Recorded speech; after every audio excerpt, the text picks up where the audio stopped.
یہ حقیقت ہے کہ یورپین اور ہندوستان کے فرقہ پرست مورخوں نے اورنگزیب عالمگیر کو جتنا بدنام اور رسوا کیا ہے، اس کی مثال ہندوستان کی تاریخ میں ملنا ناممکن ہے۔ ان کو ہندوؤں کا سب سے بڑا دشمن بتایا جاتا ہے اور ان پر الزام ہے کہ بہت سے ہندوؤں کو زبردستی مسلمان بنایا اور لاکھوں ہندوؤں کو صرف اس بات پر قتل کر دیا کیونکہ وہ ہندو تھے۔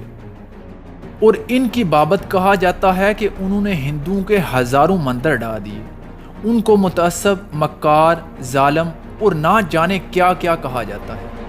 غرض یہ کہ بدتر سے بدتر جو الزام کسی ادنا درجے کے حکمران پر لگایا جا سکتا ہے وہ بھی اس بادشاہ کے سر تھوپ دیا گیا ہے۔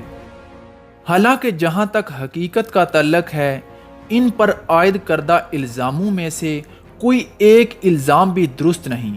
ہاں، یہ ضرور ہے کہ وہ اکبر کی طرح بے دین اور جہانگیر کی طرح مذہبی معاملات میں لاپرواہ نہیں تھے، بلکہ اسلامی شعار کے سختی سے پابند تھے، اور غالباً یہی ان کا سب سے بڑا گناہ تھا۔ اورنگزیب عالمگیر کے بارے میں اکثر کہا جاتا ہے کہ وہ ہندوؤں کے سب سے بڑے دشمن تھے، لیکن ان پر ہندو کشی کے الزام کی اصل حقیقت کا اندازہ اس سے لگایا جا سکتا ہے کہ ان کا سب سے بڑا فوجی سپہ سالار راجہ جے سنگھ تھا۔ چنانچہ جب تک راجہ جے سنگھ زندہ رہا، اورنگزیب عالمگیر نے جنگی معاملات میں اس ہندو جرنیل کے مقابلے میں کسی مسلم سپہ سالار کا اعتبار نہ کیا، یہاں تک کہ اورنگزیب عالمگیر نے اپنے ماموں شائستہ خان کو دکن سے ہٹا کر شیواجی کے مقابلے کے لیے راجہ جے سنگھ کو بھیجا تھا۔ اگر اورنگزیب متعصب یا تنگ نظر ہوتا تو وہ ایک ہندو کی سرکوبی کے لیے کبھی دوسرے ہندو کو نہ بھیجتا۔ راجہ جسونت سنگھ، جس کے بارے میں یہ عیاں تھا کہ وہ اورنگزیب عالمگیر کا سب سے پرانا دشمن تھا، لیکن جسونت سنگھ کے پرانے باغی ہونے کے باوجود اورنگزیب عالمگیر نے اس کے سپرد کابل جیسا اہم صوبہ کیا تھا جہاں 100% کٹر مسلمان تھے۔ کیا کوئی متعصب بادشاہ ایسا کر سکتا ہے؟ اس کے علاوہ اورنگزیب عالمگیر کی جنگی سرگرمیوں پر نظر ڈالی جائے تو پتہ چلتا ہے کہ ان کے 50 سالہ جنگی جدوجہد میں راجپوت برابر ان کے دوش بدوش لڑ رہے ہیں، اور انہوں نے اپنے بیٹوں پر تو شبہ کیا، مگر کسی راجپوت کی طرف کبھی کسی قسم کا شبہ ان کے دل میں نہیں آیا۔ مہارانا اودے پور بہت سے راجاؤں کو متحد کر کے اورنگزیب عالمگیر کے خلاف اعلان بغاوت کر دیتا تھا، لیکن جب اسے شکست اور ناکامی ہوتی تو وہ اورنگزیب عالمگیر سے معذرت کر لیتا تھا، اور اورنگزیب عالمگیر خندہ پشانی کے ساتھ اسے گلے لگا لیتے تھے۔ اس کے علاوہ جودھ پور، اودے پور، کوچ بہار اور دوسری سینکڑوں ہندو ریاستیں جو اندرونی معاملات میں بالکل آزاد تھیں، اورنگزیب عالمگیر جوں کی توں برقرار رکھتا ہے۔ ان کو کبھی مغلیہ حکومت میں شامل کرنے کی کوشش نہیں کرتا، لیکن وجے پور اور گولکنڈہ کی اسلامی حکومتوں کو فنا کر کے مغلیہ حکومت کا جزو بنا لیتا ہے۔ کیا ہندو دشمن بادشاہ کے لیے ایسا کرنا ممکن ہے؟ اس کے علاوہ منصب، خطابات اور جاگیروں کی تقسیم میں اورنگزیب عالمگیر نے کبھی نہ کسی مسلمان میں امتیاز کیا اور نہ ہندو میں، سب کو کھلے دل کے ساتھ نوازا۔ مگر کیسا ستم ہے کہ پھر بھی اس کو ہندوؤں کا کٹر دشمن کہا جاتا ہے۔ کیا یہ اورنگزیب عالمگیر کے ساتھ کھلی نا انصافی نہیں ہے؟ اس سے یہ بات ثابت ہو جاتی ہے کہ یورپین اور ہندوستان کے فرقہ پرست مورخوں نے صرف ان کے خلاف نفرت پھیلانے کے لیے اس بادشاہ کو بدنام اور رسوا کیا ہے۔ مغلیہ سلطنت میں اورنگزیب عالمگیر پہلے بادشاہ ہیں جنہوں نے قرآن مجید حفظ کیا اور فارسی مضمون نویسی میں نام پیدا کیا۔ اس کے علاوہ گھڑ سواری، تیر اندازی اور فنون سپہ گیری میں بھی کمال حاصل کر لیا۔ 17 برس کی عمر میں 1636 عیسوی میں دکن کے صوبے دار مقرر ہوئے۔ اسی دوران میں آپ نے کئی بغاوتوں کو فروغ کیا اور چند نئے علاقے بھی فتح کیے۔ شاہ جہان کی بیماری کے دوران دارا شکوہ نے تمام انتظام حکومت اپنے ہاتھ میں لے لیے تھے، دارا شکوہ کی اس جلد بازی سے شاہ جہان کی موت کی افواہیں پھیلنے لگیں اور ملک میں ابتری پھیل گئی۔ ان خبروں کے سننے کی وجہ سے شاہ شجاع نے بنگال میں اپنی بادشاہت قائم کر لی اور آگرہ پر فوج کشی کے ارادے سے روانہ ہوا۔ بنارس کے قریب دارا شکوہ اور شجاع کی فوجوں میں جنگ ہوئی، جس میں دارا کو فتح حاصل ہوئی۔ اورنگزیب عالمگیر نے مراد سے مل کر دارا شکوہ کے مقابلے کی ٹھانی اور اجین کے قریب دونوں فوجوں کا آمنا سامنا ہوا۔ اورنگزیب عالمگیر کو فتح ہوئی اور دارا کو شکست ہوئی۔ اس کے بعد سامو گڑھ کے قریب پھر لڑائی ہوئی، جس میں اورنگزیب عالمگیر کو دوبارہ کامیابی ملی۔ اس کامیابی کے بعد اورنگزیب عالمگیر ابو المظفر محی الدین کے لقب سے تخت پر بیٹھے اور آپ نے ہندوؤں اور مسلمانوں کی فضول رسمیں ختم کر دیں اور فحاشی کا انسداد کیا اور خوبصورت مقبروں کی تعمیر و آرائش ممنوع قرار دے دی۔ قوال، نجومی، شاعر موقوف کر دیے گئے، شراب، افیون اور بھنگ بند کر دی گئی، درشن جروکا کی رسم ختم کر دی گئی اور بادشاہوں کو سلام کرنے کا اسلامی طریقہ رائج کیا۔ اس کے علاوہ سکوں پر کلمہ لکھنے کا دستور بھی ختم کر دیا گیا۔ کھانے کی جنسوں پر ہر قسم کے ٹیکس ہٹا دیے گئے۔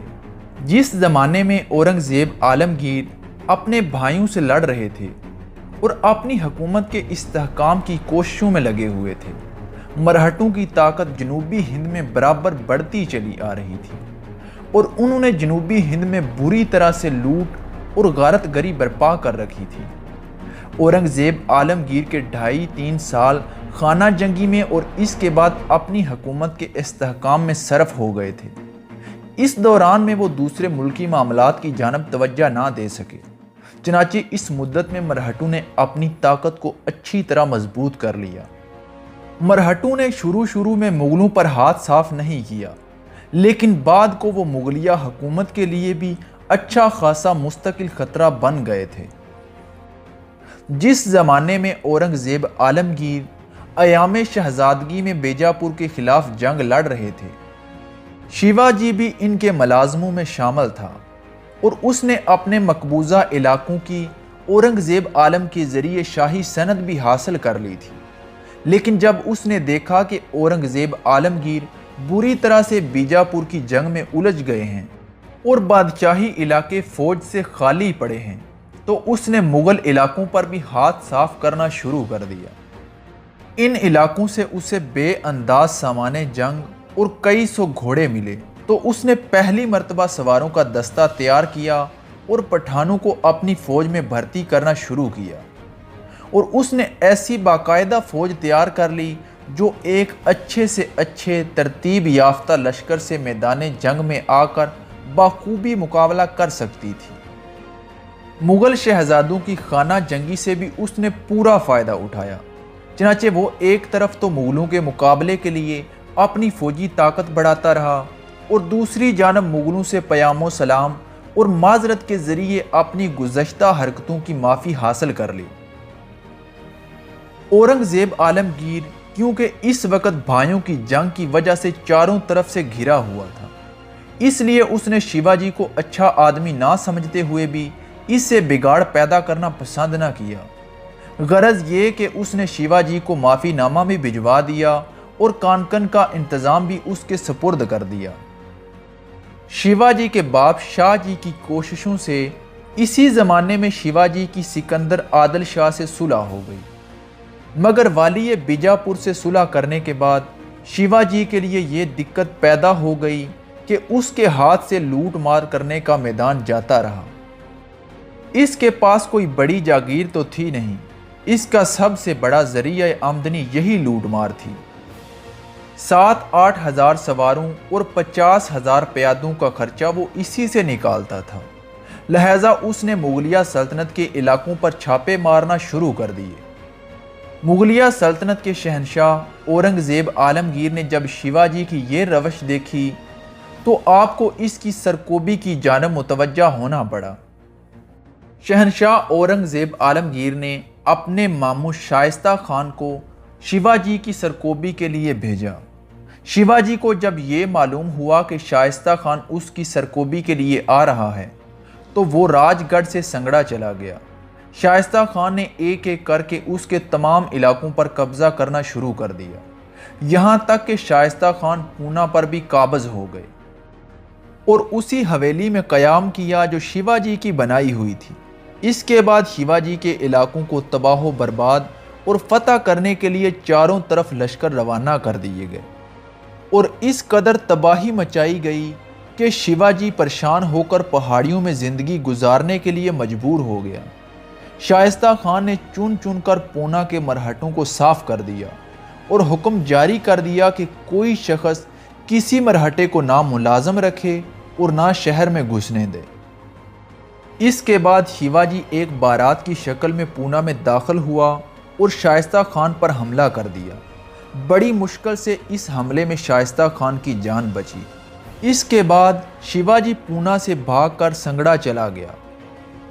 اس کے دوسرے دن شاہی فوج نے سنگڑا پر حملہ کر دیا، مگر اس حملے میں مغلوں کو شکست ہوئی۔ یہ پہلی شکست تھی جو مغل سواروں کو مرہٹوں کے مقابلے میں ہوئی تھی۔ 1664 عیسوی میں شیواجی نے لوگوں پر تو یہ ظاہر کیا کہ وہ ناسک کے مندر کی یاترا کو جا رہا ہے، لیکن اس نے 4000 سواروں کے ساتھ سورت پر حملہ کر دیا۔ سورت اس زمانے میں ہندوستان کا سب سے دولت مند شہر تھا، چنانچہ اس لوٹ مار میں شیواجی کو بے انداز دولت ہاتھ لگی۔ شیواجی کے پاس دولت بے انداز موجود تھی، جاگیر بھی اس کے پاس کافی ہو گئی تھی، لہٰذا اس نے یہ طے کیا کہ وہ راجہ بننے کا اعلان کر دے۔ چنانچہ راج گڑھ میں اس نے باقاعدہ طور پر اپنی تاج پوشی کی رسم ادا کی اور مہاراجہ شیواجی بھونسلے کا لقب اختیار کیا اور اپنے نام کا سکہ بھی جاری کر دیا۔ اس کے بعد شیواجی نے ایک سمندری بیڑا بنایا اور اس سمندری بیڑے کے ذریعے اس نے سمندر میں بھی لوٹ مار کا سلسلہ شروع کر دیا۔ چنانچہ اس علاقے کے ساحل کے قریب جو بھی جہاز گزرتا وہ اسے لوٹ لیا کرتا تھا، یہاں تک کہ اس نے حاجیوں کے جہازوں کو بھی لوٹنا شروع کر دیا۔ مغل بادشاہ اورنگزیب عالمگیر کو جب معلوم ہوا کہ شیواجی نے حاجیوں کے لیے اور سمندری تاجروں کے لیے سمندری راستے بھی بند کر دیے ہیں اور دکن میں پہلے سے زیادہ طوفان برپا کر دیا ہے، تو اورنگزیب عالمگیر نے راجہ جے سنگھ اور دلیر خان کو شیواجی کی سرکوبی کے لیے بھیج دیا اور حکم دیا کہ وہ شیواجی کی ساری جاگیر کو تاراج کر کے رکھ دیں اور اس وقت تک چین سے نہ بیٹھیں جب تک شیواجی کا فتنہ ختم نہ ہو جائے۔ چنانچہ راجہ جے سنگھ نے آتے ہی شیواجی کے کئی قلعوں اور ٹھکانوں پر حملے کرنا شروع کر دیے اور بستیوں کو تاراج کر دیا گیا۔ آخر نتیجہ یہ نکلا کہ ایک ایک کر کے بہت سے قلعے شیواجی کے ہاتھ سے نکل گئے۔ ان مارکوں میں مرہٹوں نے بار بار مغلوں سے مقابلہ کرنے کی کوشش کی، مگر وہ کسی ایک میدان میں بھی نہ جم سکے۔ غرض یہ کہ راج گڑھ جو شیواجی کا دارالسلطنت تھا اور کندھانا جہاں شیواجی کے اہل و عیال رہتے تھے، ان دو مقامات کے علاوہ شیواجی کا سارا علاقہ اس کے ہاتھ سے نکل گیا۔ شیواجی کے سارے علاقے کو تاراج کرنے کے بعد راجہ جے سنگھ اور دلیر خان کی فوجیں شیواجی پر آخری ضرب لگانے کے لیے 1665 عیسوی میں قلعہ راج گڑھ اور قلعہ کندھانا کی جانب آگے بڑھیں اور ان دونوں مقامات کا محاصرہ کر لیا۔ مرہٹوں نے شروع میں تو بہت سخت مقابلہ کیا، لیکن جب انہوں نے یہ سمجھ لیا کہ یہ قلعے ضرور فتح ہو جائیں گے تو شیواجی نے راجہ جے سنگھ سے معافی کی درخواست کی۔